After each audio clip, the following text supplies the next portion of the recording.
नमस्कार दोस्तों। Money मंत्राज simplified इस चैनल में आपका स्वागत है। मैं सीए मनीष निखाड़े आपको business, commerce, taxation law, legal compliances इसके बारे में इस चैनल के माध्यम से जानकारी देता हूँ। दोस्तों, अगर आपने इस चैनल को सब्सक्राइब नहीं किया है तो प्लीज़ नीचे दिए गए सब्सक्राइब बटन को दबाइए और बेल आइकॉन हिट कीजिए, यानी कि आपको फ्यूचर में आने वाले सभी वीडियो मिलते रहेंगे। और अगर आपको किसी विषय के बारे में जानकारी चाहिए जो कि बिज़नेस, टैक्सेशन या कॉमर्स रिलेटेड है, तो आप प्लीज़ नीचे दिए गए कमेंट बॉक्स में कमेंट कीजिए, उस विषय के बारे में लिखिए, तो हम ज़रूर प्रयास करेंगे कि आपके लिए वीडियो बनाएं। दोस्तों, 4 दिन पहले मुझे मेरे एक क्लाइंट का फ़ोन आया था कि उनको एक नया बिज़नेस शुरू करना है। तो मैंने पूछा कि आप अकेले ही शुरू कर रहे हैं या आपके साथ और भी कोई है? तो वो बोले कि मेरे साथ मेरे 3 दोस्त और भी है, तो हम 4 लोग मिल के एक बिज़नेस शुरुआत करने वाले हैं। तो मैंने उनसे पूछा कि आप पिछले 8-10 साल से मेरे पास सैलरी इनकम दिखा के इनकम टैक्स रिटर्न फाइल कर रहे हैं, यानी आप जॉब कर रहे थे, तो अभी आपने बिज़नेस के बारे में कैसे सोचा?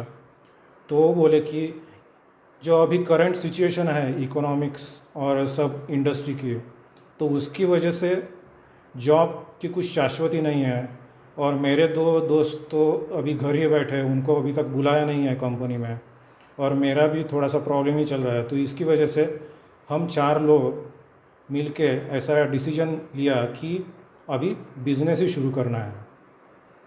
तो दोस्तों, आज का जो विषय है वो पार्टनरशिप बिज़नेस कैसे शुरू करें, उसके क्या क्या कंप्लायंसेस है, उसके बारे में हम इस वीडियो में विस्तार से चर्चा करेंगे। तो दोस्तों, इसमें बेसिक प्रिंसिपल ये है कि mutual understanding for the mutual benefits of the partner, and second, you must have faith and trust on each other.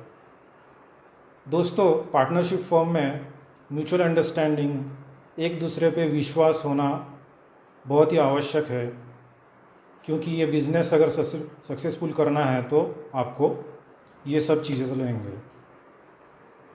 तो इसके जो प्रोविजंस है, यानी लीगल प्रोविजंस है, वो द इंडियन पार्टनरशिप एक्ट 1932 इस एक्ट में दिए गए हैं। यानी पार्टनरशिप का अगर बिज़नेस करना है तो आपको इस लॉ के प्रोविजंस को फॉलो करना पड़ेगा। इसमें जो कंप्लायंसेस या फिर जो भी डॉक्यूमेंटेशन लगते हैं उसके बारे में हम डिस्कस करेंगे। आपको एक लीगल एग्रीमेंट करनी पड़ती है, यानी पार्टनरशिप डीड बोलते हैं उसको। आपको एक लीगल स्टैम्प पेपर पे एक पार्टनरशिप डीड एग्रीमेंट करनी पड़ती है, और उसका रजिस्ट्रेशन रजिस्टर ऑफ फर्म जो भी है उस स्टेट में, उस ऑफिस में उसका रजिस्ट्रेशन करना पड़ता है।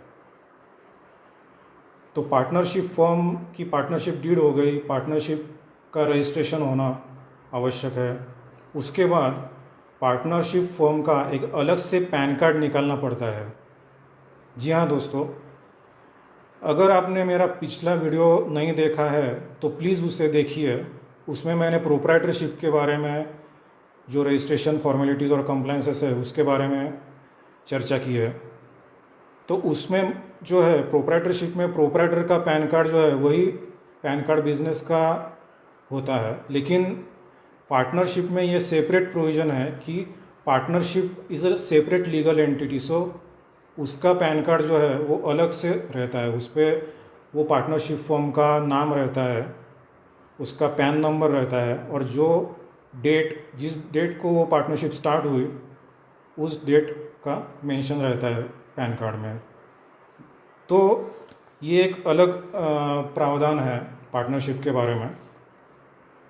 उसके बाद जनरल क्लॉजेस क्या क्या रहते हैं पार्टनरशिप डीड में, वो मैं आपको एक आइडिया देता हूँ, जो कि एक जनरल है, स्पेसिफिक क्लॉजेस भी हो सकते हैं हर एक बिजनेस के हिसाब से।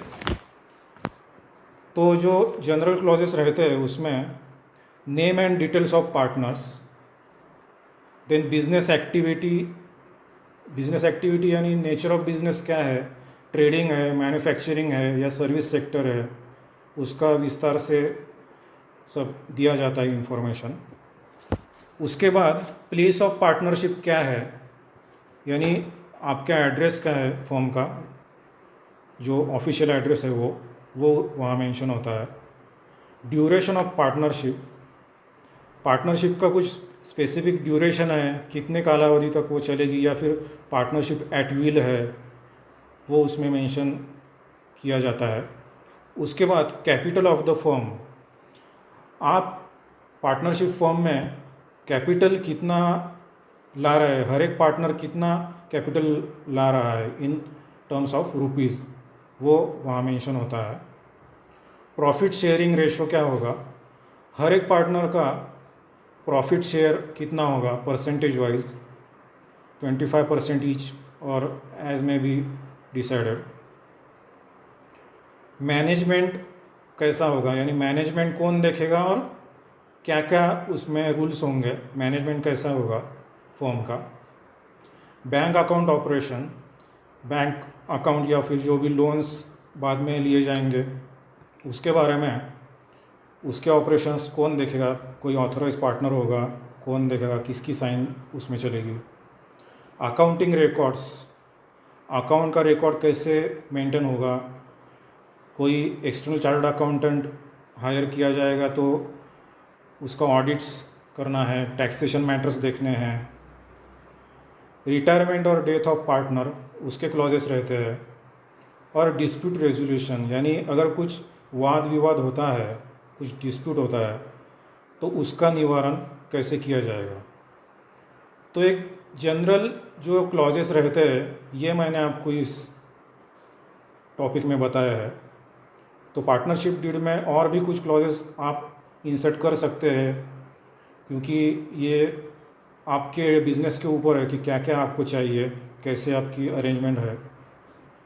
इसके बाद पार्टनरशिप फर्म के लिए बाकी सब डॉक्यूमेंट्स जो है वो सेम है जो मैंने इससे पहले के वीडियो में जो बताए थे कि बिज़नेस रजिस्ट्रेशन करना पड़ता है, शॉप एक्ट लाइसेंस या फिर गुमास्ता लाइसेंस लेना पड़ता है, जीएसटी रजिस्ट्रेशन है, करंट अकाउंट है बैंक में, ये सब आपको उस बिज़नेस के नाम पे करना पड़ता है।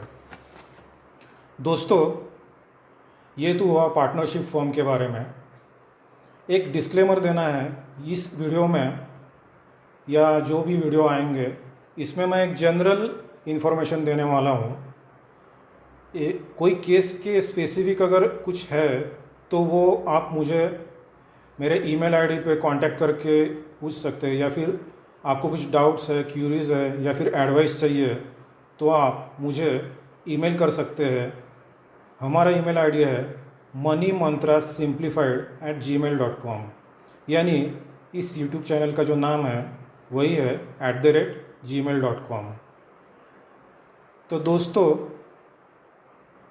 आपको ये वीडियो कैसा लगा वो हमें कमेंट करके बताइए, और नीचे दिए गए कमेंट बॉक्स में आप आपकी क्यूरीज भी डाल सकते हैं।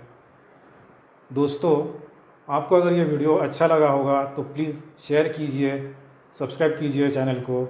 Thanks for watching and good day.